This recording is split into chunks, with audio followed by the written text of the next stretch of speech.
Bueno, muchas gracias a todos y todas por participar al lanzamiento del informe Fair Work de Ecuador del 2022, que es el segundo informe que publicamos con Fair Work en el país Ecuador. Me presento rápidamente. Yo soy Alessio Bertolini, soy investigador postdoctoral al Oxford Internet Institute de la Universidad de Oxford y soy coordinador por la parte del proyecto que se está haciendo en Ecuador. Y aquí con nosotros tenemos también Belén Albornoz, que es profesora de Flaxos, que es la principal investigadora del proyecto en Ecuador. Y también tenemos Daniel Bisuete y Henry Chávez, que son también colegas en Flaxo y que participaron también a la investigación en Ecuador. Y nosotros juntos somos el equipo de Fair Work en Ecuador y vamos a presentar ahora los resultados de este segundo año de investigación del proyecto. Y voy a presentar más que todo como la parte internacional, que es Fair Work y por qué es importante el tipo de investigación que hacemos.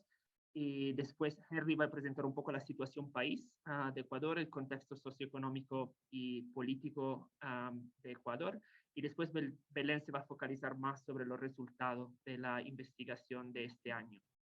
Y después con nosotros tenemos también Eduardo Meneses de ThoughtWork, que va a ser uno de los panelistas. Y también tenemos Cheryl Martins de la Universidad San Francisco, que también va a comentar un poco el resultado y vamos a ver cómo se puede contextualizar en el contexto país y quizás también en el contexto más amplio de la economía de plataforma en Latinoamérica y en la economía de plataforma a nivel global. Bueno, creo que ya he hablado demasiado, entonces creo que voy a empezar con un poco presentando el proyecto de Fair Work para los de los participantes que no lo conocen muy bien. Vamos a ver si me funciona. Perfecto. ¿Qué es el proyecto de Fair Work? El proyecto de Fair Work es un proyecto de Action Research o de acción e investigación que mira a mejorar las condiciones del trabajo en la economía de plataforma. Y lo hace haciendo una evaluación de las condiciones de los estándares laborales que se implementan en cada plataforma, en cada uno de los países donde hacemos esta investigación. ¿Y cómo queremos hacer nuestro impacto? Queremos hacer nuestro impacto a través de diferentes vías de cambio, que consiste en un diálogo, en una cooperación constante con diferentes actores políticos y sociales. Primero, con las plataformas mismas, tenemos un diálogo constante con la plataforma para sugerir y consultar a ellos sobre cómo mejorar las condiciones del trabajo y la política del trabajo que ellas tienen. Y también tenemos un diálogo con trabajadores y organizaciones de trabajadores, porque mejor de otros saben cuáles son los problemas que están enfrentando y cuáles podrían ser las soluciones. Y también tenemos un diálogo, una relación con legisladores y gobiernos para mejorar la regulamentación a nivel nacional y también a nivel regional dentro de la economía de plataforma. Y también a través de la publicación y la publicización de los resultados, queremos también tener un diálogo con los consumidores para que puedan, viendo los resultados y viendo los rankings, puedan elegir las plataformas que ofrecen mejores condiciones de trabajo. El proyecto de Fair Work empezó en la Universidad de Oxford a través del trabajo de Mark Graham, y es un proyecto muy internacional. Al momento estamos en más de 30 países y colaboramos en cada país con una organización distinta. En el caso de Ecuador es la Flaxo, pero como podéis ver aquí tenemos universidades, centros de investigación y ONG que se ocupan de derechos laborales y derechos digitales en 5 continentes en el mundo.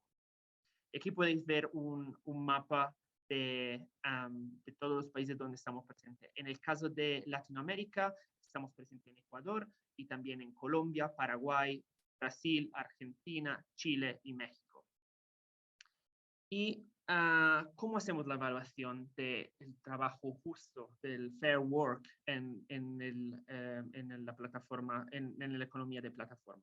Hemos elaborado 5 principios en colaboración con la Organización Internacional del Trabajo y están inspirados también por la Agenda de Trabajo Justo de la Organización Internacional del Trabajo.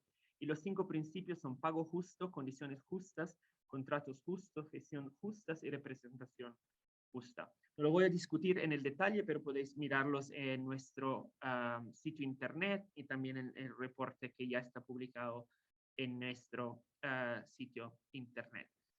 ¿Qué hacemos con estos 5 principios? Bueno, la aritmética realmente es muy simple. Por cada principio tenemos un punto primero, un punto segundo. Un punto primero si estándares laborales básicos están satisfechos y un punto segundo si estándares laborales más avanzados están satisfechos. Así que cada plataforma puede tomar un puntaje desde 0 hasta 10.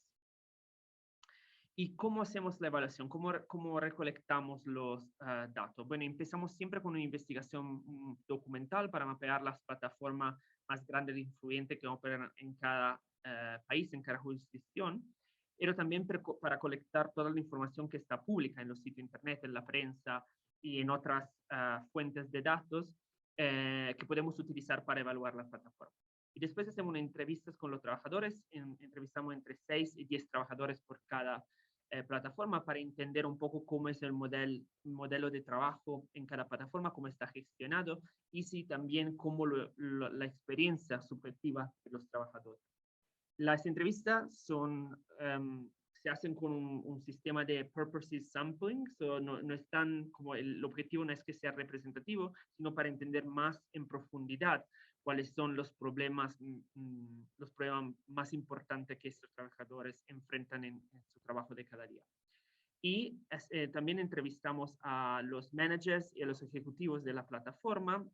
Generalmente hacemos más de una entrevista por cada plataforma y eso nos permite un poco más entender el modelo de negocio de plataformas, la política que están implementadas o que están para ser implementada y también para pedir a la plataforma toda la evidencia empírica que no pudimos lograr con los otros 2 métodos de colección de datos.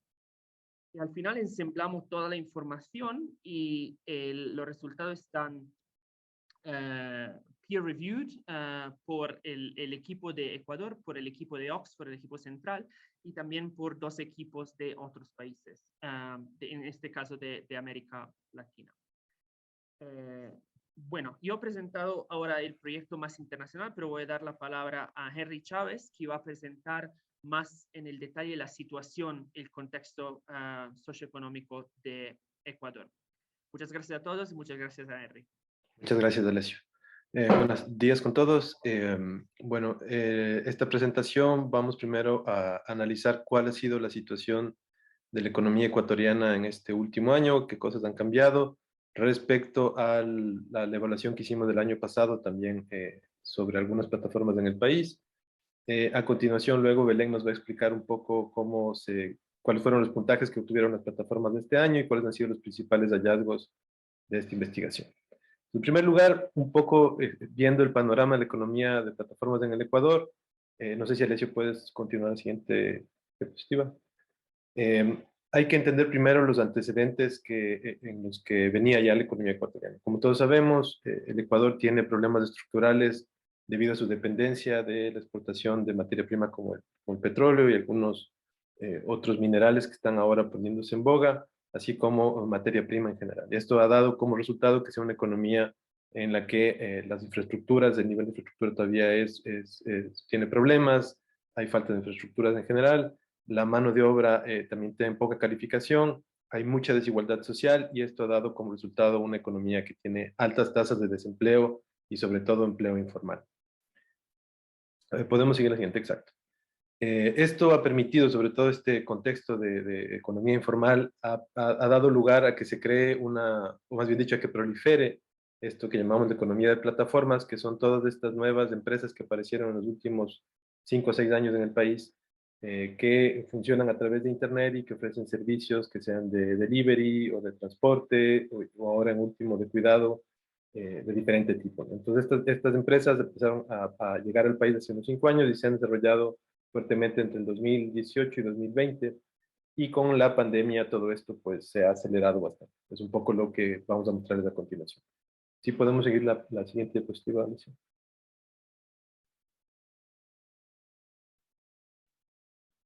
Exacto.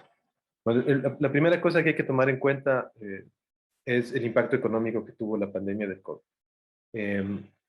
La economía ecuatoriana tuvo un fuerte crecimiento entre el 2008 y el 2014, más o menos, debido al boom de los precios del petróleo que existe en este momento. Pero con la caída del precio petrolero a inicios del 2015, La economía entró en una recesión de la cual ya antes de la pandemia no lográbamos salir. Entonces, desde el 2014 más o menos la economía se frenó. En el 2019 la economía prácticamente no creció, la tasa de crecimiento fue cero, y esto ya implicaba que cuando empezó la crisis la economía venía muy debilitada. En el 2020, con las restricciones por el confinamiento, la economía se frenó drásticamente y tuvimos una caída del PIB de casi menos 8 puntos, que es uno de los peores resultados económicos que ha tenido en la historia del país. Obviamente esto ha producido una serie de transformaciones y problemas en toda la economía, y sobre todo como las políticas de confinamiento duraron mucho en el largo plazo, ¿cierto? Hasta el 2021 seguíamos confinados. Ecuador es uno de los países que menos logró recuperarse luego de la pandemia, de la primera ola de la pandemia. Entonces tuvo uno de los peores resultados en el 2021. Creo que crecimos solo 4%, lo cual no llegaba a recuperar tan siquiera el ritmo que teníamos antes de la pandemia.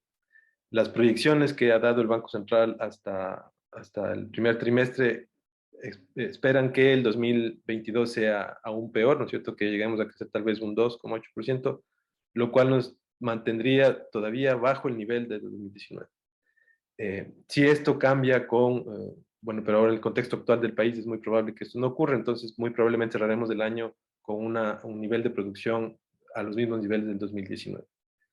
Esto se traduce ya en términos concretos de empleo, ¿no es cierto?, en mayor informalidad. No sé si, Alessio, podemos seguir a la siguiente diapositiva. Como ustedes ven aquí, hasta el 2013, el sector formal de la economía, es decir, la economía que empleaba a la gente bajo condiciones formales, 40 horas de trabajo a la semana y al menos del salario mínimo vital, representaba el 57% de la economía. Ya durante el 2014-2015 esto fue reduciéndose sobre cerca del 49-47 y no ha dejado de reducirse. Al 2019, esta parte de la economía representaba solo el 39% y con la crisis de la pandemia, hoy en día más o menos es el 32% de la economía que se encuentra empleada formalmente, de los trabajadores. Significa que la mayor parte de trabajadores en el país, 68%, o están desempleados o trabajan en el sector informal. Y es en esta zona donde se ha proliferado justamente el trabajo de plataformas, que es un poco lo que intentamos analizar en este informe. Puedes dar la siguiente diapositiva. A esto se suma un factor muy importante en el sector de plataformas debido a la importancia de la cantidad de compañeros migrantes que trabajan en este sector, es que hay una población flotante de alrededor de 500.000 de personas, sobre todo colombianos y venezolanos que han llegado en los últimos años y que todavía por todas las restricciones y los problemas de orden legal que restringen sus derechos laborales como migrantes, les obligan a mantenerse en estas zonas grises de informalidad en las que estas plataformas les dan acceso rápido a empleos e ingreso, pero que no siempre respetan las condiciones mínimas de trabajo justo, que es un poco lo que intentamos analizar en este informe.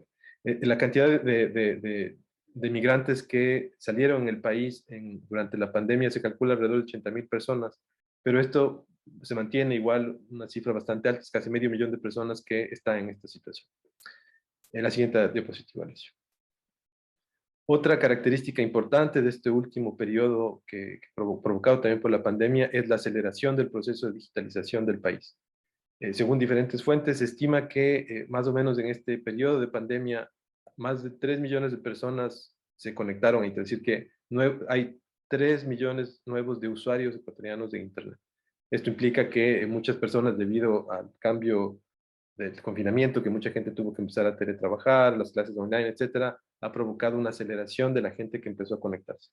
Esto también se ve en la cantidad de gente que tiene teléfonos inteligentes que se conectan a Internet, pero como sabemos en el país, todos estos números hay que tomarlos con pinzas debido a las condiciones de acceso a Internet, sobre todo a través de teléfonos móviles, que en su mayoría son a través de planes prepago que no dan acceso real a Internet, sino solo a ciertas aplicaciones. También ha habido un incremento importante en la velocidad de conexión. El informe anterior más o menos se ubicaba en 25 megabytes por segundo, ahora estamos en 35, es decir, un incremento de casi el 50%, lo cual permite que muchas de estas aplicaciones que se utilizan para las plataformas tengan mejor funcionalidad, porque hasta antes era muy complicado, ¿no? Algo que no ha cambiado es la cantidad de gente que tiene cuentas bancarias y tarjetas de crédito, que es otra de las condiciones fundamentales para que funcione las economías de plataforma. No obstante, se observa que ya un 30% de los ciudadanos ha hecho transacciones online. Y esto se debe probablemente a que mucha gente sí tiene tarjetas de débito y que estas desde hace un par de años ya son permitidas para hacer compras online, cosa que antes no era posible. Entonces, esto ha permitido un incremento considerable en la demanda de este tipo de plataformas. La siguiente diapositiva, Alessio, por favor. Según un informe del Banco Interamericano de Desarrollo, durante la pandemia, el mercado de las plataformas creció más o menos en 200% en lo que es entregas a domicilio de víveres y comida, y alrededor de 141% en entrega de otro tipo de mensajería y otro tipo de objetos. Esto significa que la demanda por este tipo de servicios se incrementó, se duplicó prácticamente. Y en cuanto al número de repartidores, se calcula más o menos que estos crecieron en 38% respecto al periodo prepandemia. Esto nos da como resultado más o menos una estimación muy preliminar que está basada en estimaciones muy grosas que hemos hecho. Ubicamos que más o menos debe haber entre 3 y 4 millones de usuarios de este tipo de servicios en el país y alrededor de 55,000 trabajadores de plataforma. Como les digo, estos números son estimaciones muy gruesas, así que no hay que tomarlos también con pinzas. No existen por el momento datos oficiales sobre la cantidad de trabajadores que hay ni sobre el mercado real de estas plataformas. A continuación, creo que Belén va a pasar con el siguiente punto, que es mostrarles un poco los resultados que hemos obtenido en esta segunda evaluación de las plataformas en Ecuador. Belén, por favor. Muchísimas gracias. Alessio. El siguiente, gracias. Bueno, nosotros en este segundo año, a diferencia del año anterior, evaluamos a 10 plataformas. Del año pasado evaluamos a 6. De estas 10 plataformas, 3 plataformas son locales y 7 internacionales. Otra diferencia con el año pasado es que en el 2022 los puntajes que alcanzan las plataformas son más altos. En 2021 las plataformas mejor evaluadas solamente obtuvieron 3 puntos sobre 10. Y este también es un cambio relevante en el desarrollo de la economía de plataformas ecuatoriana. De las plataformas que evaluamos de este año, 4 son de reparto, 5 son de transporte y una de limpieza y cuidado. Pero otro tema que hay que relevar es que de estas plataformas, 2 son manejadas por mujeres y una de ellas está basada en un modelo de cooperativismo donde todas las trabajadoras son socias de la plataforma. La siguiente, por favor. Los principales resultados. Sobre el principio de pago justo este año, 2 plataformas, Tipti y AloApp, pudieron demostrar que la remuneración bruta de los trabajadores es igual o superior al salario mínimo fijado, como ustedes saben, en $425 al mes en Ecuador. A la hora de evaluar el salario mínimo, las puntuaciones tuvieron en cuenta no solo la cantidad ganada por el trabajador por las horas trabajadas, sino también el coste de proporcionar el equipo específico para la tarea y pagar de su bolsillo los gastos relacionados con el trabajo. Las puntuaciones también tienen en cuenta los tiempos de espera entre trabajos. Si se añaden estos costes adicionales como el tiempo de espera no remunerado, los gastos de desplazamiento, los vehículos, la gasolina, los datos del teléfono móvil y seguros, no se puede conceder el punto de salario mínimo a las otras 8 plataformas. Al ampliar este cálculo neto para considerar el precio de la canasta básica, que según el INEC en enero del 2022 ascendía a $724, ninguna de las plataformas pudo evidenciar este principio de trabajo justo y vemos que los trabajadores a menudo trabajan muchas más horas solamente para cubrir sus gastos. En relación al principio de condiciones justas, además de los riesgos habituales a los que se enfrentan los trabajadores de plataformas, hemos debido añadir los ocasionados, como bien saben, por la pandemia del COVID-19. Por ello, examinamos las medidas que tomaron las plataformas para apoyar y proteger a sus trabajadores en esta época de pandemia. En 2022, solo Tipti obtuvo el primero y segundo puntos al presentar evidencia sobre los esfuerzos realizados por mejorar las protecciones a los trabajadores, incluyendo la indemnización por pérdida de ingresos por enfermedad, seguro médico y seguro de accidentes. Ninguna otra plataforma obtuvo el segundo punto. En referencia a los contratos justos, las plataformas que operan en Ecuador no se caracterizan por tener unos términos y condiciones claros. Solo 3 plataformas obtuvieron el primer punto, Asoclim, Tipti y GoGirl. Un criterio importante para otorgar puntos por contratos justos fue que las plataformas reconocieran la legislación ecuatoriana como el sistema legal para tratar los asuntos relacionados a los trabajadores. 5 de las 10 plataformas analizadas aplicaban las jurisdicciones de otros países y por tanto no lograron obtener este punto. Sin embargo, ninguna plataforma pudo aportar evidencias de que el contrato no excluyera injustificadamente la responsabilidad de la plataforma. Sobre el principio de gestión justa, el despido o la desactivación arbitraria es una gran preocupación para los trabajadores de las plataformas. El riesgo de bloqueo de la cuenta y de despido en las plataformas sin previo aviso es alto para la mayoría de trabajadores de este estudio. Los trabajadores pueden enfrentarse a la desactivación de las plataformas por razones arbitrarias sin el debido proceso. Varios trabajadores nos dijeron que tenían la sensación de que en las disputas la plataforma privilegiaba los intereses de los clientes sobre los de los trabajadores y que las plataformas a menudo tardaban mucho en responder a las comunicaciones. Por eso evaluamos si las plataformas cuentan con el debido proceso para las decisiones que afectan a los trabajadores. El sistema de puntuación de Fair Work estipula que las plataformas deben incluir sus políticas de acción disciplinaria y desactivación en sus términos y condiciones, así como proporcionar procesos claros para que los trabajadores puedan apelar a las decisiones. Solo TIPTI ha codificado sus políticas de desactivación, proporcionando a los trabajadores una mayor claridad.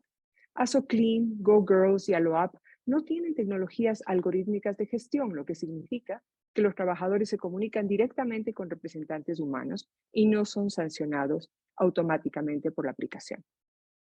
Con respecto al principio de representación justa, el primer punto de este principio requiere que existan mecanismos documentados para que se exprese la voz de los trabajadores, que no se inhiba la libertad de asociación y que la dirección de la plataforma esté dispuesta a reconocer o negociar con un órgano colectivo de trabajadores.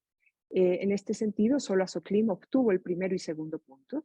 Esta plataforma opera, como les comentaba anteriormente, con un modelo de empresa social basado en el cooperativismo, donde cada una de las trabajadoras es socia de la plataforma y funciona en un contexto de igualdad y acceso a la toma de decisiones. Ninguna otra plataforma pudo cumplir con los criterios de representación equitativa. La siguiente, por favor.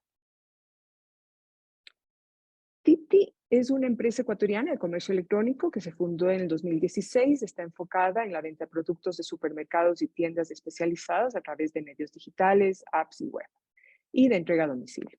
La empresa tiene como objetivo conectar a un equipo de compradores especializados con usuarios consumidores que buscan cumplir sus necesidades a domicilio. Los trabajadores son elegidos de una gran base de datos creados por la plataforma mediante un sistema de inteligencia artificial que selecciona los perfiles más acordes a los objetivos de la empresa. Por tanto, no es fácil entrar en TIPTI. TIPTI genera unos vínculos de fidelidad muy importantes con sus trabajadores y les garantiza un trabajo digno 5 días a la semana con la opción de trabajar extra los fines de semana. El 41% de los mandos intermedios de la empresa son mujeres y es el 75% de mujeres las que dirigen la empresa. Actualmente, TIPTI busca la certificación del sistema B como empresa socialmente responsable con un modelo empresarial más equitativo. Con respecto a los principios de Fair Work, los trabajadores de TIPTI ganan por encima del salario mínimo. Tanto los compradores como los repartidores tienen unos ingresos de al menos $600 una vez deducidos los gastos de operación. El reducido número de repartidores hace que los pedidos que recibe la plataforma se distribuyan de forma equitativa entre ellos, garantizando un trabajo estable durante la semana laboral. Aunque Fair Work se complace en conceder a TIPTI el primer punto de pago justo, las pruebas de las entrevistas de los repartidores nos impiden conceder el segundo punto, que como les comentaba al inicio de la presentación, evalúa los ingresos por encima del precio de la canasta básica después de los costos. En cuanto a las condiciones justas, TIPTI contrata a sus trabajadores bajo 2 regímenes de contratación diferentes. El primero como empleados son los shoppers y el segundo como trabajadores, que son los repartidores. En 2019, TIPTI inició una campaña de vacunación contra la influenza y ha continuado con la protección de los trabajadores, facilitándoles el acceso a las vacunas COVID-19. De esta manera, TIPTI obtuvo el primero y segundo puntos por su esfuerzo en la protección de sus trabajadores y sigue sumando nuevas prestaciones en materia de salud, acceso al crédito, riesgos laborales, etc. Con respecto a los contratos, TIPTE ofrece dos tipos de contratos laborales para sus compradores y contratos de autoempleo para los repartidores. Estos últimos se consideran, por tanto, autónomos. Ambos contratos se rigen por la legislación ecuatoriana y los trabajadores están sujetos a la legislación local en caso de litigio. A TIPTE solo se le concedió el punto básico en este principio porque sus contratos incluyen cláusulas que excluyen la responsabilidad por negligencia o eximen injustificadamente al usuario del servicio y o a la plataforma de la responsabilidad por las condiciones de trabajo. La plataforma ha desarrollado dos políticas explícitas para su gestión justa, el manual del comprador y el reglamento interno. Estas políticas detallan las condiciones de trabajo, los indicadores que se premian, lo que conlleva una sanción y los principios éticos de la empresa. Los trabajadores están en contacto regular con los coordinadores de grupo y tienen una línea directa con la dirección a través de los canales de WhatsApp. Por último, la empresa anima a más mujeres a incorporarse a los puestos directivos y por esto ha obtenido los 2 puntos de gestión justa. Debido al régimen laboral que rige en el país, TIPTE no reconoce la voz colectiva a sus repartidores, ya que se les considera trabajadores autónomos sin posibilidad de constituir sindicatos. Por lo tanto, los trabajadores no tienen la opción de afiliarse a un organismo colectivo para canalizar sus demandas de grupo. Por estas razones no pudimos otorgar los 2 puntos de representación justa. La siguiente, por favor. Con respecto a los hallazgos, el informe de este año tiene varios puntos que queremos recalcar. El primero, que ya lo indicó Henry en la presentación, está vinculado a la migración, pero el segundo está vinculado al surgimiento de un mercado negro de perfiles que justamente aparece una vez que los trabajadores no pueden registrarse dentro de la plataforma por no tener una serie de documentos que ahora les exige el Ecuador, como visa de trabajo, etc. Y esto ha hecho que muchos de estos trabajadores estén ahora contratando a otros, sus perfiles están alquilando de otros vehículos, etcétera, lo cual precariza sus condiciones de trabajo.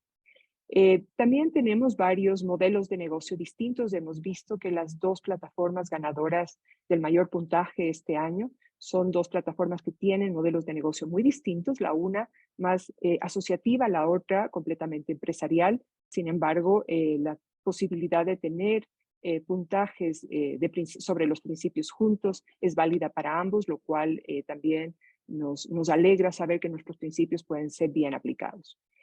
También tenemos tipos de plataformas distintos. Estamos ahora mirando ciertas plataformas que funcionan a través de WhatsApp y de Instagram, no necesariamente a través de aplicaciones en los celulares o otras aplicaciones web. Un tema que nos interesa mucho trabajar también es el manejo algorítmico. Es uno de los temas que ha salido constantemente por parte de los trabajadores. Lo difícil que es trabajar en este taylorismo recargado en el que estamos viviendo, en la gig economy. Y este es un punto que nos proponemos también trabajar para el siguiente reporte, tratando de analizar cuáles son las razones, cómo podemos volver los algoritmos más transparentes para los trabajadores de plataformas. Hay 2 puntos más que nos parece relevante resaltar. Tenemos ya cada vez más plataformas de emprendedoras mujeres con servicios para mujeres. Tenemos también emprendedores locales que logran tener plataformas con gran éxito, que tienen que enfrentarse evidentemente a la trayectoria más larga de muchas plataformas internacionales. Entonces hemos visto en los puntajes que las plataformas locales colaboran mucho más con nuestro proyecto, nos entregan muchas más evidencias, lo cual les permite obtener más puntajes que las otras plataformas. Los siguientes pasos, por favor. Estamos trabajando, como ustedes saben, en un contexto de nueva legislación. Queremos aprender de las regulaciones en otros países, qué ha pasado cuando se ha cambiado la legislación y se han adoptado nuevas normas legales para los trabajadores de plataformas. Por lo tanto, queremos aprender de estas lecciones, especialmente de España y de Chile. Por ende, nos concentraremos para armar una mesa de trabajo este año para analizar cómo podemos contribuir al debate nacional con unas propuestas más viables para trabajadores y empresas.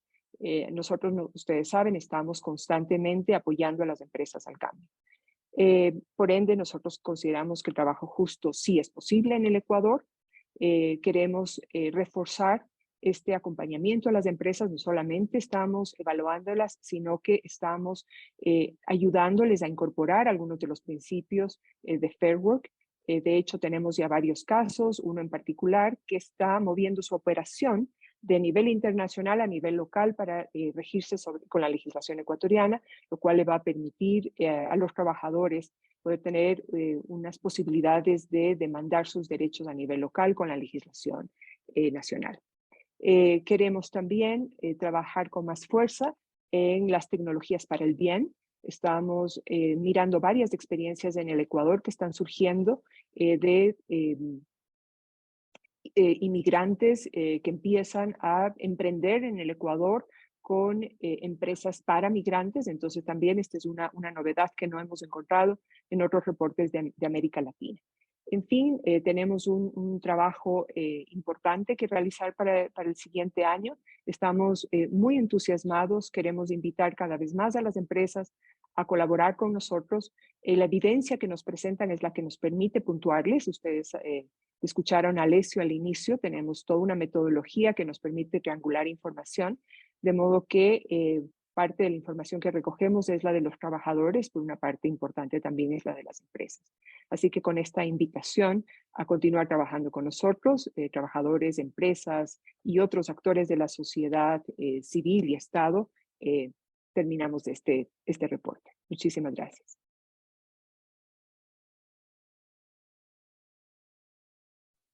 Muchas gracias, Belén y Henry, por la presentación de los resultados y del contexto en el Ecuador.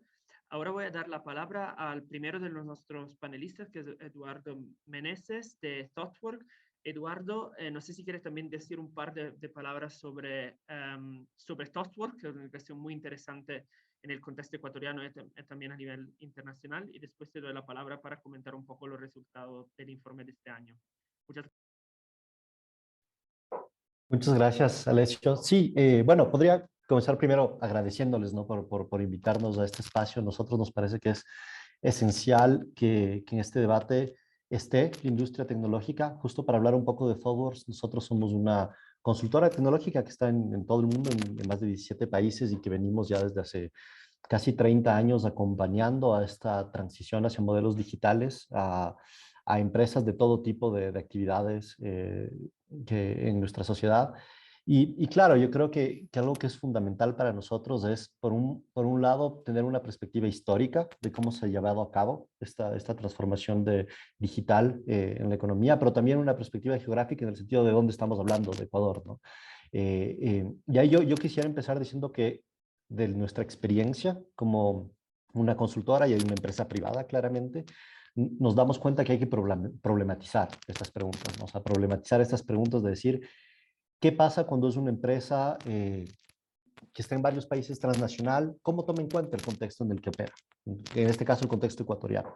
¿Qué rol tiene la tecnología en ese contexto? Yo quisiera comenzar primero tomando en cuenta el hecho de que, claro, estamos debatiendo esto en un momento en que Ecuador está viviendo un momento crucial de su debate sobre las brechas de desigualdad. En este momento las calles ecuatorianas están llenas de personas demandando mejores condiciones de trabajo y mejores condiciones de vida. Y nuestra pregunta como parte de la empresa privada y parte de la empresa tecnológica es si nosotros qué estamos generando a través de nuestra actividad tecnológica dentro de este contexto de desigualdades, ¿no? ¿Qué rol estamos teniendo? ¿Estamos reduciendo brechas? ¿Estamos reduciendo desigualdades? ¿Qué condiciones de trabajo estamos creando? ¿Cuáles son las promesas que se están cumpliendo dentro de las promesas tecnológicas que son una parte constitutiva de la narrativa de esta transición digital? Y nos parece que es importante problematizarlo porque nos hemos dado cuenta que no todas las empresas de tecnología tienen una misma visión sobre esto, ¿no? Hay un gran debate sobre tienen que ser reguladas o no nuestras actividades, cómo tiene que ser el control social sobre estas actividades, qué tan transparente tiene que ser las herramientas tecnológicas que se dan en nuestra sociedad. Entonces, por eso nos parece fundamental estar aquí el día de hoy, ¿no? Yo podría decir primero, desde nuestra perspectiva, ¿no? Desde la industria tecnológica, hay una lectura que creo que sí es común y lo encontramos en estas empresas de plataformas que se han estudiado en el estudio de Fairwork, pero es mucho más general, más allá de las plataformas. Hay una lectura común, ¿no?, sobre la transición que se ha dado en estas últimas décadas sobre el rol de las tecnologías digitales en nuestra economía, que han pasado en 30 años de ser una simple herramienta de optimización de recursos a estar en el corazón de los modelos de negocio, en los modelos económicos. Y es una narrativa que eso sí lo encontramos en todos lados, ¿no? Esta famosa narrativa de la cuarta revolución industrial, de esa narrativa de una nueva promesa.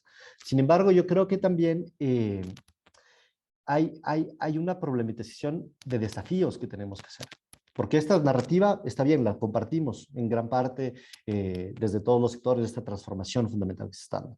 Sin embargo, yo creo que tenemos que mirarnos hacia adentro, y ahí yo hablo como miembro de la industria tecnológica y de estos negocios. Eso implica varias cosas. Primero, que ya casi todas las grandes verticales de negocios se están transformando en empresas tecnológicas. Ya no es solo un lado la industria tecnológica, un lado la tecnología y otro lado el mundo de los negocios y el mundo económico. Ya es las grandes verticales de negocio ya son industrias tecnológicas. Entonces tenemos que problematizar cuáles son los desafíos para estas industrias en términos de entender su impacto en la sociedad. Yo creo que un primer desafío, y lo vemos claramente en el tema de las plataformas, contrarrestando un poco lo que es la narrativa de muchas de las grandes empresas de plataformas con la realidad del trabajo, hay algo que es fundamental, que es el tema de este mito que se crea en torno de cómo la tecnología podría mágicamente resolver contradicciones de nuestra economía, ¿no?, y de nuestro mercado laboral. Es algo que está, si ustedes ven en las grandes plataformas a nivel internacional, es la gran propuesta. Es decir, gracias a una solución tecnológica podríamos resolver problemas estructurales de nuestra sociedad. Y yo creo que ese es el primer mito que tenemos que deconstruir, porque en realidad nosotros venimos de gran parte de la formación de la ingeniería tecnológica, de la ingeniería de sistemas, en las cuales muchas de las personas que son parte de esta industria han sido formadas así, han sido formadas, te damos un problema, tú da una solución casi matemática y modelizada a ese problema, con una visión de que podríamos simplemente optimizar gracias a recursos tecnológicos esa solución. En realidad no es así, tenemos que asumir que dentro de todos estos modelos de negocio, tanto de plataformas como en general de la tecnología, hay una construcción social. Tenemos todos los grandes debates en cuanto a el tema patriarcal, el tema de clase, el tema de racismo colonial que está incluido dentro de la cuestión tecnológica. Entonces, el primer gran desafío es eso. Y ahí yo creo que como industria tecnológica es uno de los principales desafíos que tenemos, es poder romper ese mito. Y yo creo que gracias a estudios como el que hace Fairwork, se puede demostrar desde el pragmatismo, desde cuáles son las realidades concretas de trabajo, que esas grandes promesas de ese solucionismo, esas soluciones mágicas de la tecnología no se están dando realmente. Eso significa que necesitamos como sociedad problematizar la forma en que se está desarrollando la tecnología para entender que esas promesas que se hacen en el aire en realidad están generando otro tipo de problemas. Entonces ahí primero es felicitar al equipo de Fairwork por esto, ¿no?, porque necesitamos contrarrestar argumentos abstractos o narrativas abstractas con hechos reales. Entonces yo creo que ahí es el primer valor de lo que está haciendo Fairwork, es eso, porque es el primer desafío que tenemos en la industria tecnológica, más allá de lecturas de si es que esto es algo maquiavélico, que generan empresas o no, que generan plataformas o no. Yo les puedo decir desde el conocimiento de día a día de gente que está haciendo código, de gente que está haciendo tecnología, es un desafío poder entender esto, poder entender que la tecnología es también una construcción social y está construyendo nuevas dinámicas sociales, ¿no? Entonces, ese es el primero de los grandes desafíos, y yo creo que es tal vez uno de los grandes méritos de este estudio de Fairwork, es venir a romper ese mito, ¿no? Y decir, no, las reales condiciones son estas. Entonces, ahora cómo las trabajamos y cómo la tecnología está interactuando con eso. Yo quisiera nombrar otro segundo desafío que me parece muy interesante y que surge también en este estudio de Fairwork, es entender en qué dinámica económica están inmersas las industrias tecnológicas, las de plataformas y otras. Y hay dentro de esta gran promesa de la solución tecnológica de todos los problemas, hay una dinámica esencialmente especulativa que tenemos que mirar de frente y que ser súper honestos como industria tecnológica. Gran parte del financiamiento y del desarrollo tecnológico que se ha dado en los últimos 30 años proviene de dinámicas especulativas, que tuvieron sus grandes problemas, como las burbujas de los .com, de las empresas .com a finales de los 90, que siguen teniendo problemas especulativos hoy en día, cuando vemos en Nasdaq cómo se caen las dinámicas especulativas relativas a la tecnología. Y hay que verlo enfrente, hay una dinámica especulativa frente a esta narrativa de que la tecnología podría solucionarlo todo, que está influyendo en cómo se crea la tecnología. Puesto que por un lado, sí, esto nos permite financiar grandes desarrollos tecnológicos, pero por el otro lado también nos impide problematizar la tecnología, porque es gracias a ese discurso de que la tecnología podría solucionar todo que se movilizan estos capitales. Entonces, ahí hay dentro tanto de la industria tecnológica, pero no solo dentro de la industria tecnológica, sino de la sociedad, ver cómo ponemos un límite a las dinámicas especulativas dentro de la tecnología, puesto que este es uno de los grandes, desafíos y obstáculos para poder problematizarla. No es una coincidencia que vemos en este informe de Fair Work que empresas como Tipti o Asoclim, que son más locales, que no están inmersas en lógicas especulativas, bursátiles, que tienen otras lógicas de organizarse, son las que son más capaces de responder a ciertas dinámicas de justicia social y de contratos justos que otras empresas que sí dependen mucho más de esta narrativa de promesa tecnológica y que están mucho más conectadas con dinámicas especulativas. Entonces, frente a la sociedad surge este debate de cómo ponemos límite a dinámicas financieras y especulativas dentro del desarrollo tecnológico y entendernos a la industria tecnológica como, como parte de esta dinámica y entender que esto además va en contradicción de cómo hemos sido formados las personas que estamos en la industria tecnológica de solucionar un problema, porque finalmente muchas veces por tener esta tensión con la parte especulativa ya no estamos solo solucionando un problema, sino respondiendo a dinámicas especulativas que ya no necesariamente nos permiten dar mejores soluciones a estos problemas. Y esto lo quiero decir, está muy claramente puesto en el tema de las plataformas, pero yo les podría hablar del cotidiano, del trabajo de una consultora tecnológica, en lo que vemos lo mismo. Vemos en este momento desarrollarse temas como las de NFTs, las tecnologías de blockchain, las dinámicas especulativas en torno del metaverso. Está generando grandes debates dentro de la industria tecnológica porque gran parte de estas tecnologías son especulativas. Entonces, ¿hasta dónde está un verdadero modelo de negocio o la tecnología pensada para el desarrollo de nuestras sociedades? En el caso de Ecuador, estamos hablando de un contexto situado, de un contexto periférico, en los cuales las relaciones económicas, como lo mostraba Henry, han sido históricamente desiguales,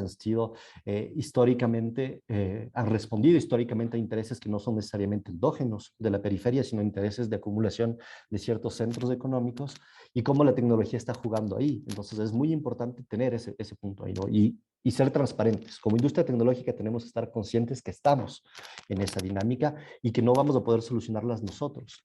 Tiene que ser la sociedad y la regulación de estas actividades lo que las solucionen, ¿no? Y ahí yo lo pongo en debate porque sé que dentro de la industria tecnológica eso no es compartido necesariamente por todo el mundo, este tema de que tenemos que ser regulados, de que tiene que haber un control social, y yo lo digo como una empresa tecnológica, como una empresa consultora que estamos acompañando a clientes en todos los lugares del mundo, esa regulación y ese control social es necesario.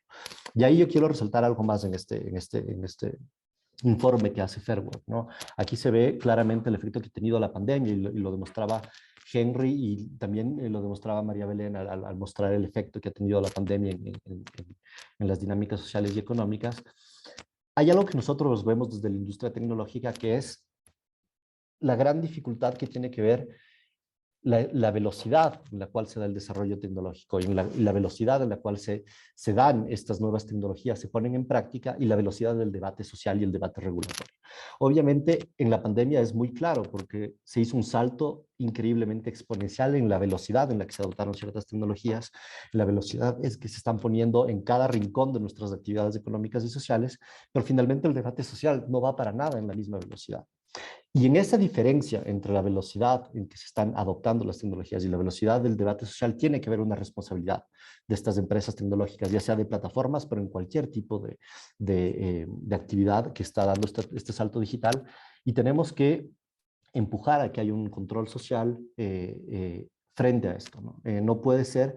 Nosotros vemos una dinámica y en el tema de plataformas es muy claro, como vemos que durante 10 años se da una actividad desregularizada, que no está siendo regularizada, que no hay debate social, y finalmente cuando llega el momento de la regulación a veces ya es muy tarde, porque tenemos decenas de miles de personas ya trabajando ahí, ya en una situación precarizada, y es a veces difícil dar un paso atrás de ciertas de esas dinámicas porque ya son decenas de miles de personas ahí y nos toca resolver con un problema ya después de que se hayan dado estas condiciones de trabajo, que puede ser aún más complejo que si lo hubiéramos hecho desde el inicio. Entonces ahí este tema del control regulatorio es fundamental, pero ya no solo en reacción, sino en cómo generamos ecosistemas permanentes de debate con la industria tecnológica, con la academia, con la sociedad y con los legisladores y legisladoras para dar un seguimiento que no se dé que no se dé 10 años después, cuando ya son decenas de miles de personas que están inmersas en otras dinámicas que no necesariamente elegimos como sociedad. Entonces aquí es un desafío muy importante, ¿no?, que yo veo aquí. Podríamos hablar de muchas cosas. Yo solo quiero dejar un par de ideas más por cuestiones del tiempo y para tener más espacio también para los demás ponentes y las preguntas. Yo creo que la industria tecnológica tiene desafíos fundamentales y yo lo voy a hablar desde nosotros en esto, que es lo que se llama esta famosa cuestión de abrir la caja negra, ¿no? De abrir esta caja negra de la tecnología que se han hablado desde muchos estudios académicos, digamos, porque tenemos que ahora llevarlos a la práctica en términos de la industria tecnológica. El primero tiene que ver cómo diversificamos la industria tecnológica.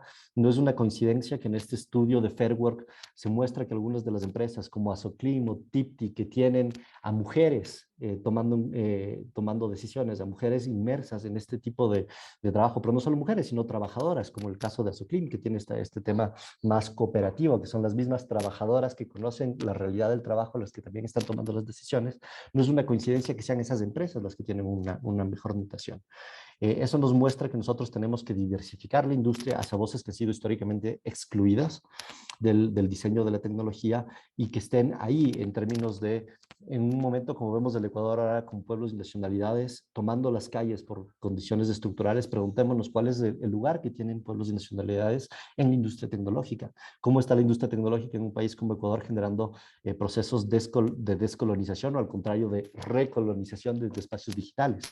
Eso es un primer punto, ¿no? Diversificar la industria tecnológica. Un segundo punto es integrar estos impactos sociales dentro de lo que hacemos, porque muchas veces son vistos como externalidades, ¿no?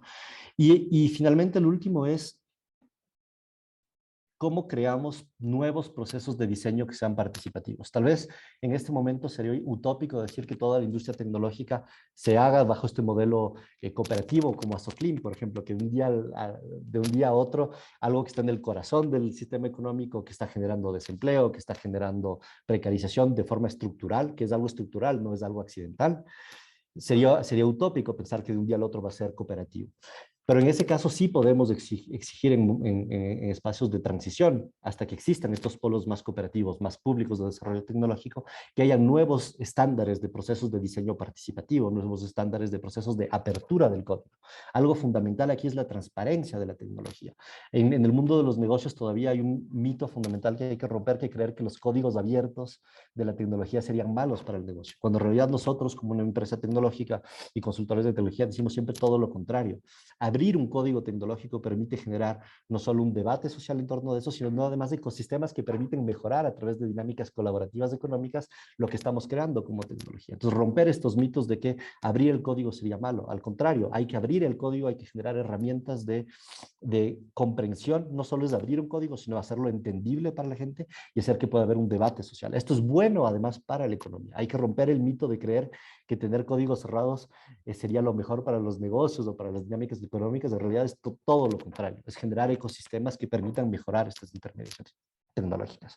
Y con eso yo quisiera terminar, ¿no?, con esta reflexión de decir que finalmente a través de los ejemplos que nos muestra Fair Work, vemos que la estructura social detrás de la creación de la tecnología es fundamental para el resultado. Tener una cooperativa debatiendo con trabajadoras que son las mismas que están tomando las decisiones genera ciertos tipos de intermediaciones digitales que son totalmente diferentes a empresas transnacionales que responden a dinámicas especulativas, que no quieren ser reguladas, que tienen códigos cerrados de su tecnología y terminan generando dinámicas mucho más centralizadas, no democráticas, muchas veces autoritarias en el trabajo. Entonces, poner esto sobre la mesa, ¿para qué? Para que haya regulación que pueda tomar en cuenta quién y cómo se está construyendo la tecnología y qué métodos de control hay ahí. Y es creo que lo que para nosotros como parte de la industria tecnológica dejaríamos como sobre la mesa, ¿no? Y creo que ahí Fair Work nos trae todo este bagaje de análisis y de experiencias concretas de ese resultado que es fundamental para que podamos tener ese debate. Y de nuevo, gracias por todo ese trabajo y por invitarnos el día de hoy a tener esa reflexión. Muchas gracias, Eduardo. Antes de dar la palabra a Cheryl, quería solo recordar al público que hay una opción para hacer preguntas a los investigadores de Fair Work y también a los panelistas. Hay un botón de chat abajo creo, de su pantalla y podéis escribir como preguntas y la vamos a responder después de la intervención de Cheryl. Ahora voy a presentar a Cheryl Martins, que es una profesora en Sociología de la Universidad San Francisco en Quito y también directora del Instituto de Estudios Avanzados en Desigualdades también en Quito. Muchas gracias, Cheryl. La palabra es tuya. Bueno, muchas gracias. Antes de todo, quisiera agradecerles la oportunidad de participar en este lanzamiento de Fair Work en Ecuador y felicitarles. Especialmente a Belén Albornoz y también a Alessio Bertolini por su liderazgo de este proyecto, así como todo el equipo que está detrás. Así que sí, para mí es un gusto poder estar aquí representando el Instituto de Estudios Avanzados en Desigualdades, que es una unidad académica interdisciplinaria de la USAQ, donde justamente estamos interesados en promover lo que son conversaciones transnacionales e interdisciplinarias sobre la desigualdad social. Y me parece que el trabajo de Fair Work realmente aporta mucho a estas discusiones y por eso también les quiero felicitar. Voy a empezar con algunos hallazgos claves en cuanto al informe y la relevancia, ver después la relevancia de los resultados para estudios laborales en el Ecuador y así como algunas implicaciones para el trabajo futuro en Ecuador y la región, porque creo que lo que ofrece también este informe va mucho más allá de lo que es solamente el estudio de plataformas. Yo creo que realmente tenemos que empezar a también abrir discusiones, especialmente en el contexto actual del país.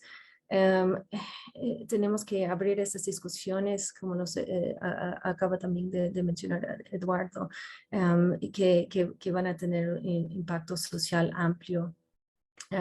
Y justamente la forma que han ido evaluando las empresas en lo que es la economía de plataforma, yo creo que también tiene mucha relevancia más allá de lo que son los estudios solamente de plataformas y lo que es el gig economy, ¿no? Entonces, en cuanto a lo que creo que es importante notar en cuanto al informe, es una adición importante a la literatura en el área de Fair Work internacionalmente, porque es importante tener esta representación de Latinoamérica y creo que en ese sentido Fair Work Ecuador que está liderando. Yo sé que están trabajando también fuerte en otros países, en Chile, por ejemplo, en varios otros países, en México también, en Fair Work, y estoy con mucho interés conocer a lo que son los proyectos en cada uno de estos países, pero creo que también el trabajo de Ecuador está jugando un rol también protagonista, liderando mucho del estudio en Latinoamérica. Creo que también en cuanto a lo que es el amplio alcance de las plataformas evaluadas, es interesante que también está interviniendo en lo que es el área de tecnología para el bien, ¿no? Que creo que es otra área importante. Entonces, en cuanto a lo que son, lo que es el análisis que realizaron de las 10 plataformas laborales digitales en el país, con los 5 principios de equidad, que es salario justo, condiciones justas, contratos justos, gestión justa y representación justa. Hay unos resultados interesantes. a través de la escala de 1 a 10, ¿no? Como Belén nos acaba de detallar, hay 2 empresas, TIPTI y Asoclim, que llegaron en la cima, y estas han seguidos por 2 plataformas locales, que son, creo que Gold Girls y ALOAP, ¿no? Y lo que llama la atención es que el resto de las plataformas, que son plataformas transnacionales, ni siquiera llegaron a ser clasificados. Terminaron con 6 plataformas con 0 puntos. Eso, bueno, también eso en relación a lo que es como el puntaje máximo, que también es importante notar, bueno, hasta dónde llegaron. Entonces, lo que son TIPTI y Asoclim, tampoco llegaron con tan alto puntaje, llegaron solamente a 6 puntos sobre 10 en el informe.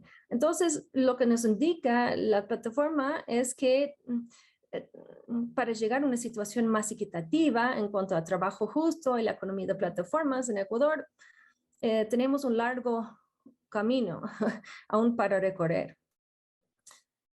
Por supuesto, es importante tener en cuenta el contexto socioeconómico en el que se redactó el informe, donde sus autores señalan con razón como la crisis general desencadenada por la pandemia de COVID-19 ha cambiado por completo el panorama económico y social del Ecuador, ¿no?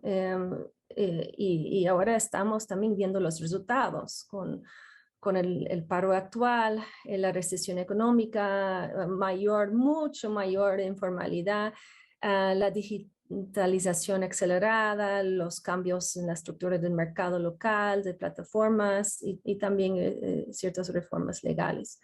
Entonces, lo que sí es importante es cómo el informe destaca la evolución en curso de la economía de la plataforma ecuatoriana, de la plataforma, las plataformas digitales ecuatorianas. Hay ciertas cuestiones relativas al perfil de mercado negro, como también mencionó Belén, y también los nuevos modelos de negocio de los empresarios locales y los desafíos legales para las plataformas. Y creo que ahí, en esta parte de desafíos legales, es también algo importante para ir trabajando mucho más también en el futuro. El informe también aborda cómo la pandemia de COVID ha acelerado el proceso de digitalización para toda la sociedad ecuatoriana y ha abierto nuevas oportunidades. Sin embargo, creo que también demuestra lo que es la volatilidad del mercado de las plataformas digitales en el Ecuador, ¿okay? Con la desaparición de varias de las plataformas que valoraron solamente hace un año atrás. Eso quiere decir que estamos viendo que las plataformas se reemplazan fácilmente. Y lo que es notable también en cuanto a lo que son las calificaciones que daron en cuanto a Fair Work, es que algunas de las nuevas plataformas son locales, ¿no? Y que estas plataformas están ofreciendo mejores condiciones de trabajo que muchos de las plataformas transnacionales. Y creo que ahí sí también, si estamos como pensando en cómo apoyar a la economía local, cómo también hacer lo que son proyectos de desarrollo en cuanto a lo que es la cooperación internacional, que conviene a nivel local y regional de pensar en cómo podemos estar realmente interviniendo para promover lo que son plataformas locales, ¿no? Y creo que también podrían ser posiblemente más abiertos que muchos de lo que son las compañías transnacionales a lo que son prácticas de Fair Work. Y eso quizás sería una cuestión que me gustaría hacer a Alessio para la discusión, ¿no? En cuanto a lo que serían lo que es la apertura de estas diferentes plataformas. Yo creo que quizás ahí habría más oportunidades para las plataformas locales. Y creo que en cuanto a lo que es el informe, demuestra también a nivel macro, por un lado, cómo las empresas transnacionales mantienen el status quo en términos de estructuras desiguales, en las que quienes que se benefician de las plataformas son especialmente en el norte global y continúan un ciclo de explotación en el sur global. Las plataformas locales, por el contrario, demuestran lo que es el potencial para romper con este ciclo y ofrecer mejores condiciones de trabajo. En cuanto al potencial de estudios laborales en la economía gig y en cuanto a lo que son estudios laborales en general, el trabajo de Fair Work es importante por su abordaje también metodológico, para entender la situación de la economía de la plataforma con un importante balance entre temas macros, infraestructura, por ejemplo, infraestructuras, así como los microcontextos a través de su metodología etnográfica para documentar y entender la situación de los trabajadores en el estudio. Y siento que esta parte también se podría desarrollar todavía más aún, y especialmente ahora en el contexto actual. Creo que es súper importante desarrollar el trabajo mucho más por este lado. Y la crisis socioeconómica actual, así como la presión pública que estamos también viviendo en este mismo momento, están empujando cada vez más al gobierno a considerar reformas legales e institucionales. Y eso es para reconfigurar el mercado laboral. Hay mucha discusión, ¿no? de eliminar las zonas grises donde han proliferado las plataformas. Sin embargo, tenemos que realmente ingresar en una discusión en serio sobre cómo abordar lo que son estas zonas grises, ¿no? Porque estamos hablando de un muy alto nivel de informalidad en Ecuador y en la región. Y esas zonas grises no van a desaparecer de un día para otro.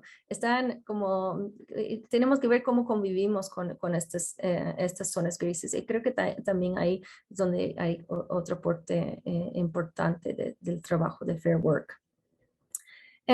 Es importante también señalar que el informe demuestra que las condiciones de trabajo en estas plataformas siguen estando atrasadas, que no lo que a pesar de atrasados comparado con los aspectos legales, ¿no? Es importante resaltar que entre los resultados solo hay 3 plataformas que tuvieron puntos por reconocer la ley ecuatoriana como el sistema legal para abordar las cuestiones relacionadas con los trabajadores, que 5 de los 10 basan sus contratos en países fuera del Ecuador, ¿no? Y creo que eso es algo que también es súper importante para considerar en cuanto a lo que son pasos para discutir el futuro y como se llega a la mesa para discutir con legisladores al respecto. Y bueno, mientras que la economía de plataforma se convirtió en una de las pocas oportunidades laborales para muchas personas, especialmente en lo que es el contexto de COVID-19 y también en lo que es la huelga actual, está también jugando un rol importante. En parte gracias a la falta de regulaciones y a las zonas grises, ¿no? que rodean. Por eso creo que hay mucho para para ir trabajando todavía, para ir estudiando más al fondo. Y creo que también en cuanto a lo que son ciertos como reformas legales o lo que son reformas temporales que tenían destinadas a aumentar la flexibilidad laboral, flexibilidad del mercado laboral para ayudar a empresas a mantener sus operaciones, asegurar también un flujo continuo de impuestos a un presupuesto público desfinanciado. Esas reformas, como nos indicó con claridad Henry, empezaron a arrojar algo de luz sobre las zonas grises en lo que es la economía de la plataforma, ¿no? En la proliferación de la economía de plataforma. Bueno, creo que estamos en un momento importante en el país donde reformas temporales han comenzado a ser cuestionadas. Y está provocando también un importante debate, no solo sobre la necesidad de regular las zonas grises, sino repensar toda la regulación del mercado laboral. Por eso digo que lo que es el trabajo de Fair Work va mucho más allá de lo que es la economía de plataformas, porque también identifica lo que es una oportunidad a nivel nacional. Y creo que es algo que podemos ver a nivel regional y obviamente a nivel internacional, que están trabajando en muchos países ahora con Fair Work. Okay. Más personas ahora que nunca están conectadas y utilizan los servicios en línea ahora también mucho más ahora que antes. Por lo que es el trabajo de Fair Work apunta a la gestión, sí, a la gestión de los desafíos o los riesgos asociados con la privacidad, la automatización, que necesitan ser evaluados tanto por los reguladores en Ecuador y en toda la región. Ahí donde también es importante intervenir lo que es sociedad civil y también la academia, con el fin de una condición de trabajo más justo y más allá de la economía de plataforma y una mayor igualdad dentro de la sociedad en general. Así que bueno, muchas gracias y les deseo lo mejor con el proyecto del futuro. Muchas gracias, Seri, por tu contribución. Bueno, ahora vamos a dar la oportunidad al público para poner preguntas a los panelistas y a los investigadores de Fair Work. Ya veo en la chat que hay ya 3 preguntas, no tenemos mucho tiempo, pero esperemos responder a la mayoría de esas. Veo que hay la primera, déjame ver, es de Héctor Fabio Bermúdez, que pide en términos metodológicos qué tan difícil ha sido hablar con representantes de estas plataformas, porque no hay estadísticas de nada y ellos suelen ser muy herméticos. No sé si Belén o Henry quieren responder a esta pregunta. Bueno, tal vez empiezo realmente agradeciendo el trabajo arduo que ha tenido el equipo. Muchísimas gracias a Daniel, a Henry. Somos un equipo que lo hacemos todos juntos, así que este reporte de alguna manera refleja el trabajo de todos, ¿no? Como habíamos indicado desde el inicio, uno de los temas que a nosotros nos interesa realizar dentro de este proyecto es no solamente hacer una investigación y rankear a las plataformas, sino trabajar conjuntamente con ellas. Hay plataformas que han sido muy abiertas para entregar evidencia. Esa es la evidencia que nos permite puntuarles, triangulando la información con las entrevistas a los trabajadores.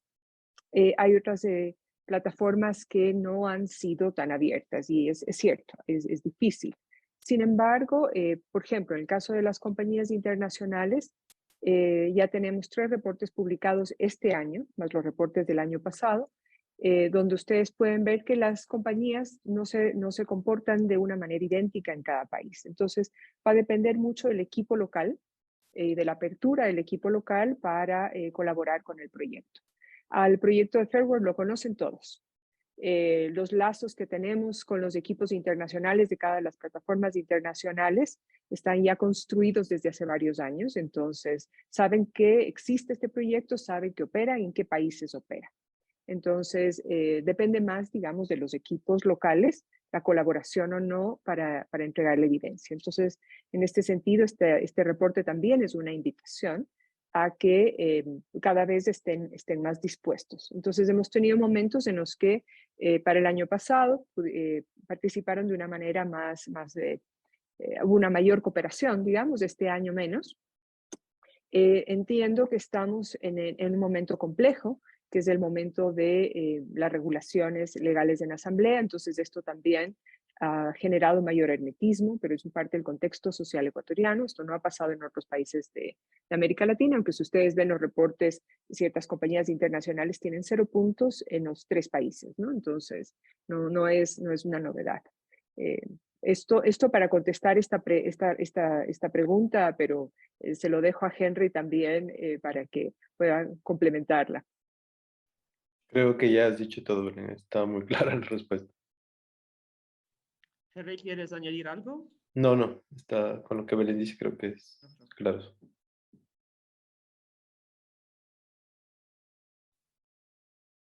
Tal vez a mí me gustaría mucho regresar un poco sobre los puntos que han presentado tanto Eduardo como Cheryl al reporte. Creo que es algo bien importante antes de continuar con las otras respuestas. Creo que sí, este reporte ha tenido la intención como de aterrizar estas ideas de lo abstracto, un poco de lo utópico del gig economy y qué pasa con el gig economy en el Ecuador. Este es un área que no está cuantificada, hay poquísimos datos. Nosotros hemos ido levantando estos datos, especialmente Henry, desde fuentes secundarias para un poco tener una idea de qué está pasando en el Ecuador. Hay un tema importante y es cómo estas compañías se adecúan al contexto local, tanto las internacionales como las nacionales. Como decíamos, no operan de idéntica manera en cada país de América Latina. América Latina sigue siendo diversa y su contextualización es igual. Creo que es súper importante y a nosotros nos interesa especialmente este año trabajar más en abrir la caja negra de la tecnología. ¿Qué significa esta tecnología? ¿De qué manera opera? ¿Qué significa un modelo tecnológico? ¿Cómo los modelos generan cambios en los comportamientos de los sujetos, moldean actitudes y dominan, controlan el tiempo, el cuerpo, el tipo de tareas de cada uno de los trabajadores? Entonces, la tecnología evidentemente no es neutra, tiene unos impactos muy, muy importantes, llega a ser incluso biopolítica. Entonces, a nosotros nos interesa trabajar esto mucho. En este sentido, también creo que podemos contestar un poco la pregunta de Héctor, bueno, trabajar los algoritmos el próximo año es un reto, y ahí sí quisiera que Henry complemente por qué nos interesan, por qué nos interesa hacer este acercamiento a lo tecnológico más allá del reporte, ¿no? Bueno, aprovecho la pregunta que planteas para responder también la pregunta de Raúl sobre los límites del problema legal.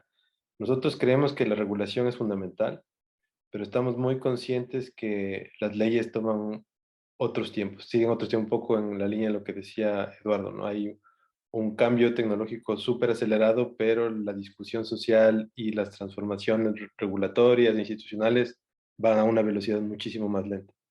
Entonces, sí creemos que se requiere trabajar sobre la tecnología en sí mismo, ¿cierto? Que haya un proceso de co-construcción un poco de esas tecnologías y que se creen también respuestas tecnológicas alternativas que nos permitan de alguna manera hacer frente a esta velocidad a la que avanzan estas plataformas y estas otras tecnologías que nos rodean, y que no podemos esperar a que las regulaciones lleguen porque estas regulaciones van a tomar mucho más tiempo, ¿no? Entonces hay como que trabajar en ambas líneas, creo yo.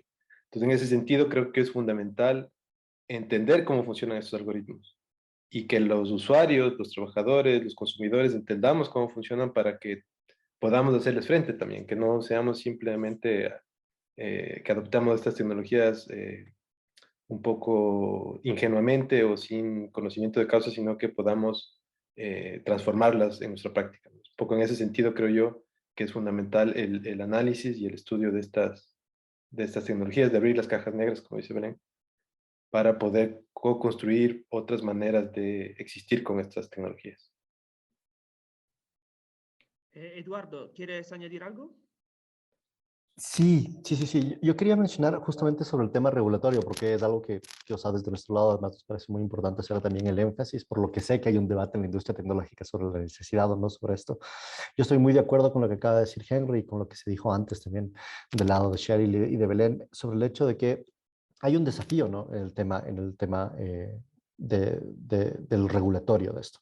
Yo creo que el primer gran desafío es tener mucho cuidado de que este discurso sobre que la tecnología genera nuevas condiciones y eso sirva de justificación para abandonar conceptos tradicionales de los derechos sociales en términos de derecho laboral. O sea, hemos visto cómo hay muchos de estos discursos de que dicen, claro, son nuevas condiciones de trabajo, eso es un nuevo escenario, entonces ya no sirven los conceptos tradicionales y hay que tener mucho cuidado con eso en el sentido de que muchos de los conceptos pueden ser todavía aplicados a las nuevas mediaciones tecnológicas. Obviamente necesitan adecuaciones, ¿no? Pero temas como, por ejemplo, la flexibilidad del trabajo, a veces parece un falso debate, porque cuando nosotros vemos las aplicaciones y también salen estudios como los que hace Fairworks o otro tipo de estudios que se han hecho sobre las condiciones concretas de trabajo, ya se están dando trabajo por turnos. Entonces, la flexibilidad en realidad es muy abstracta, ¿no? Muchas veces se utiliza la flexibilidad para desregularizar y precarizar el trabajo cuando en realidad ya existen mecanismos legales que pueden normar trabajos por turnos.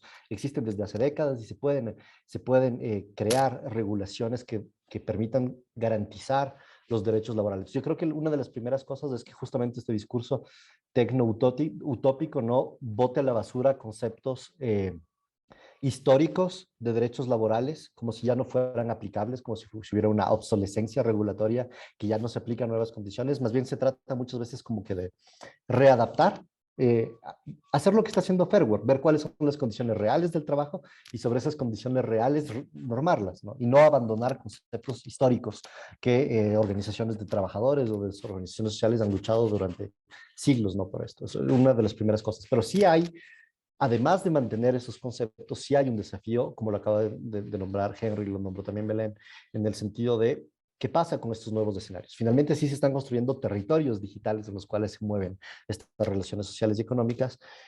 Temas como, por ejemplo, los logaritmos. No tenemos un precedente de normación o de normas o de regulación de los logaritmos, y ahí creo que es algo que es súper importante entender que muchas veces los países latinoamericanos no están equipados dentro de sus instituciones públicas para debatir esto. Entonces ahí yo creo que hay un desafío fundamental en zonas periféricas que no hemos sido zonas muchas veces de creación tecnológica, sino muchas veces de terciarización del trabajo tecnológico, donde el trabajo tecnológico es más barato, es una mano de obra, no necesariamente estamos aquí generando los centros de innovación, siempre tecnológica en el sentido tradicional, hasta si se innova de muchas maneras, pero de forma invisibilizada, digamos. Entonces hay un desafío en cómo dotamos a nuestras instituciones de las capacidades para tener este debate. Nosotros hemos visto en el debate en la Asamblea Nacional, pero también dentro del Estado, que no hay mucho entendimiento ni no hay muchos funcionarios y funcionarias capaces de llevar este entendimiento del debate tecnológico de qué es la gestión algorítmica, pero ya no desde traer un consultor de la misma plataforma o un consultor de una empresa privada para explicarlo, sino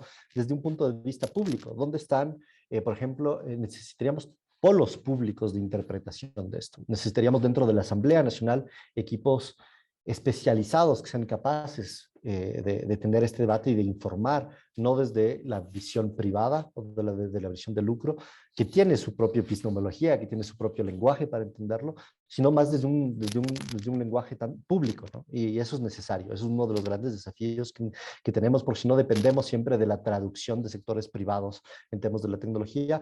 O bueno, también está la academia, pero muchas veces son dobles traducciones sobre los conceptos académicos hacia el concepto real de cómo se están dando el tema de los negocios. Entonces ahí se necesita un primer desafío muy grande ahí, creo yo, que tiene que ser algo ahí importante.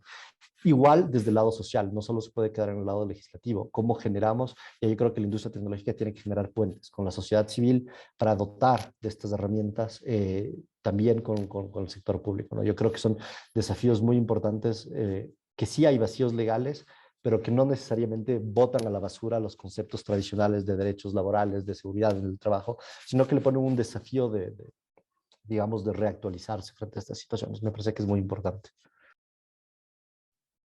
Muchas gracias, Eduardo. Imagino que Shell también quieres añadir algo sobre esto. Tal vez yo hago un pequeño comentario sobre el aporte de Cheryl a la lectura y a la revisión del informe que nosotros estamos presentando esta mañana.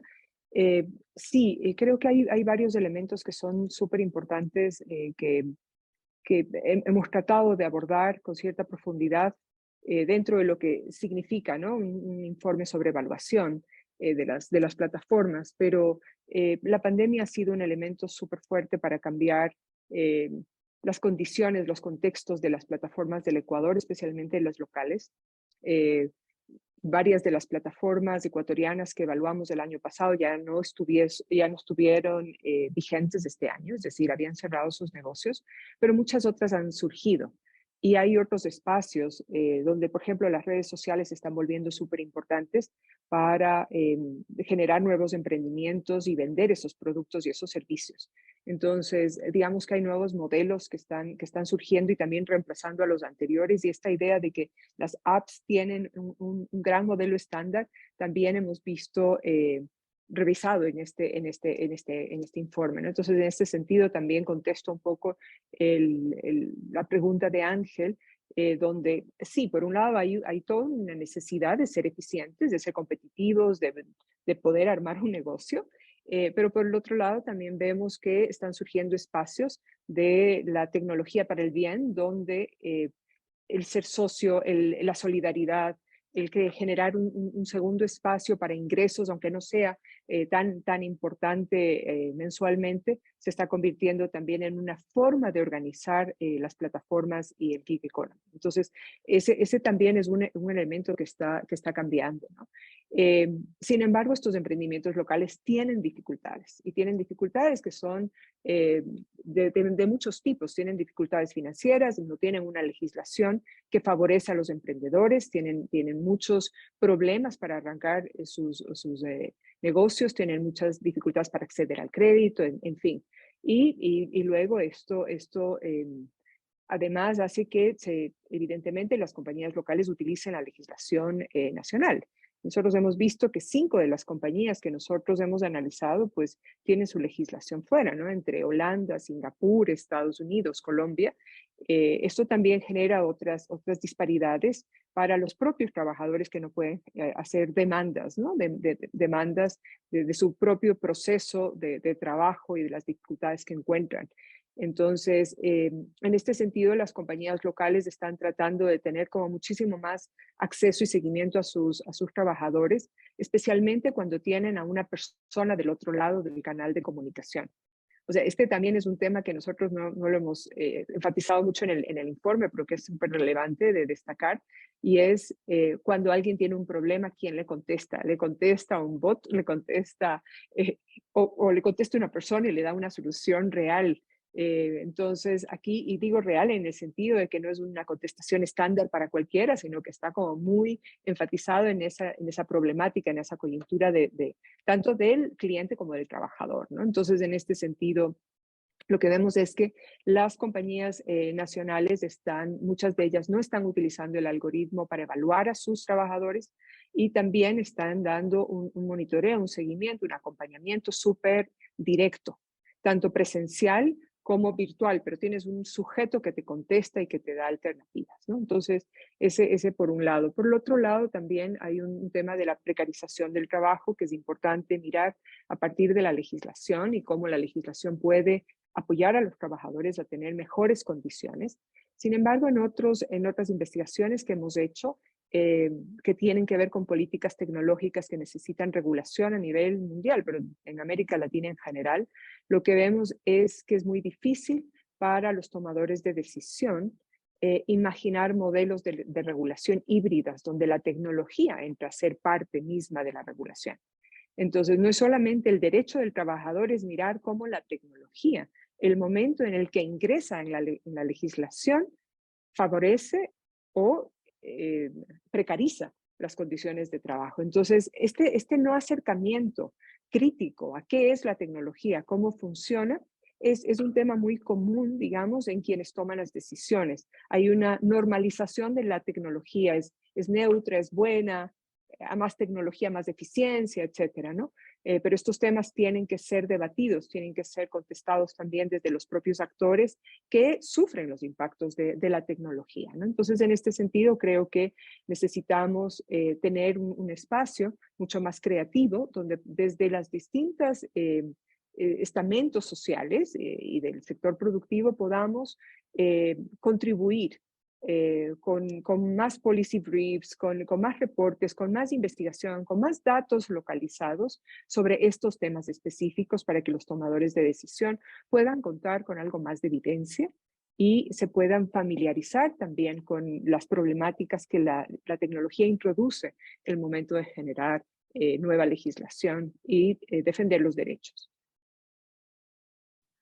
Muchas gracias, Belén. Entiendo que estamos durando mucho más de lo que hemos como planeado, pero hay una ultimísima pregunta del público que creo que sería interesante responder muy brevemente, pero que es una pregunta de Ángel Gutiérrez que dice que si tienen algún comentario sobre los modelos de negocio de esta plataforma, qué tan abiertos son. Entiendo que privilegian el mercado y la competitividad en contraposición a los criterios de evaluación que se utilizaron, por ejemplo, en este informe de Fair Work. No sé si alguien quiere comentar muy brevemente porque no tenemos mucho tiempo, pero que sería creo que sea una pregunta muy interesante para nosotros. Sí, tal vez yo quisiera darle la palabra a Cheryl, solamente indicarles que sí, que justamente este tema del mercado, las condiciones locales de la economía, generan unas posibilidades de codiseño o de diseño de las plataformas muy diverso, especialmente hablo a nivel de los emprendedores locales, ¿no? Yo creo que ya abordamos un poco el tema de las compañías internacionales, pero en general creo que lo que queremos es acompañar a las tecnologías. Este es un proyecto de investigación-acción. Entonces, no solamente es evaluar, es acompañar a los distintos sectores, a los trabajadores, a las plataformas, a imaginar cómo podemos lograr condiciones de trabajo decente utilizando estos principios de trabajo justo que proponemos desde Fair Work. Así que, Cheryl, contigo y tu último comentario, creo, Alessio, si estás de acuerdo, terminamos esta presentación del reporte y, de nuevo, muchísimas gracias a todo el equipo y a nuestros excelentes panelistas. Estamos muy entusiasmados, además de trabajar con ustedes más profundamente este año. Ok, y voy a tratar de hacerlo lo más breve posible. Bueno, los nuevos modelos de trabajo requieren también nuevas políticas tecnológicas laborales, como creo que hoy día logramos resumir bastante bien entre todos. Estoy de acuerdo con Eduardo que tenemos que tener mucho cuidado de no dar sobrepaso sobre lo que son ciertas regulaciones legales actuales, pero sobre todo, creo que es importante que pensamos no solamente en legislación ideal, sino también como en España, ¿no? Que donde había realmente legislación súper interesante, pero justamente se quedó trabado por la implementación. Entonces creo que desde el inicio tenemos que estar pensando en cómo realmente queremos vivir, ¿no? Por eso esta discusión de tecnología para el bien es tan importante y cómo es que podemos hacer nuevos modelos que sean los más viables posibles, que realmente se pueden implementar sin llegar a ser modelos demasiado burocráticos que después no van a ningún lado. Así que hasta ahí, muchas gracias de nuevo por esta oportunidad. Bueno, muchas gracias a todos. Quiero realmente agradecer el trabajo muy exitoso del equipo de Ecuador, de Belén, de Henry y también de Daniel. Y muchas gracias a Eduardo y Cheryl por la participación y por las contribuciones muy interesantes que añadiste en este debate. Y último, pero no menos importante, realmente a Navneet y Pablo, que hicieron el soporte técnico en la realización del informe primero y también para la realización de este evento. Y al final realmente un agradecimiento a todos los participantes y esperamos venir con otro reporte el próximo año, que será el tercero, y vamos a ver qué tal la situación en el Ecuador en el 2023. Muchas gracias a todos y pasen un buen día, una buena noche, dependiendo de dónde estáis en el mundo. Gracias.